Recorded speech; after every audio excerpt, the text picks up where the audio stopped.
আজকের দিনটিতে যে আমার সাথে এমনটা হবে তা আমি কল্পনাতেও ভাবতে পারিনি। তো আজকে আমি সকালবেলা ঘুম থেকে উঠে ছাদে গিয়ে দেখতে পেলাম আমার গাছের সবথেকে বড় ডালিমটি গাছ থেকে ঝরে পড়ে গেছে।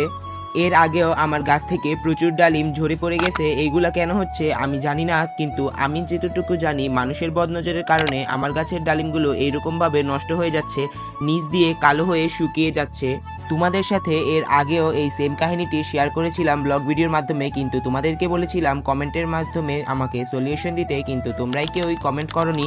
আমার গাছের এই ডালিমগুলো দেখে তোমরা অবশ্যই মাশাল্লাহ বলবে, না হলে যে কয়টা গাছে আছে ওই কয়টাও পচে যাবে। তো এখন আমি ডালিমটি কেটে দেখব এটির ভিতরের অবস্থা কেমন আছে। ডালিমটি বেশ শক্ত ছিল, মনে হচ্ছে ভিতরে অনেকটাই কাঁচা, তাই ছুরিটি কোনোভাবেই আমি ডালিমের ভিতরে প্রবেশ করাতে পারছি না।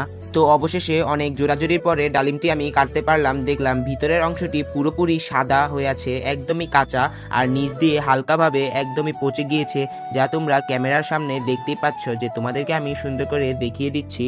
তো এই যে দেখো আমার ডালিমটি কতটা কাঁচা এবং নিচ দিয়ে পচে একবারে খারাপ অবস্থা হয়ে গেছে। তো আম্মু গাছ থেকে আরো কিছু ডালিম পেড়ে নিয়ে এসেছে যেগুলো একদমই পচে গিয়েছে। এর মধ্যে একটি ডালিম ভালোই ছিল, যেটি অর্ধেক পাকা ছিল, তাই আমি এটি খেতে খেতে আপনারা ভিডিওতে লাইক দিয়ে সাবস্ক্রাইব করে যান।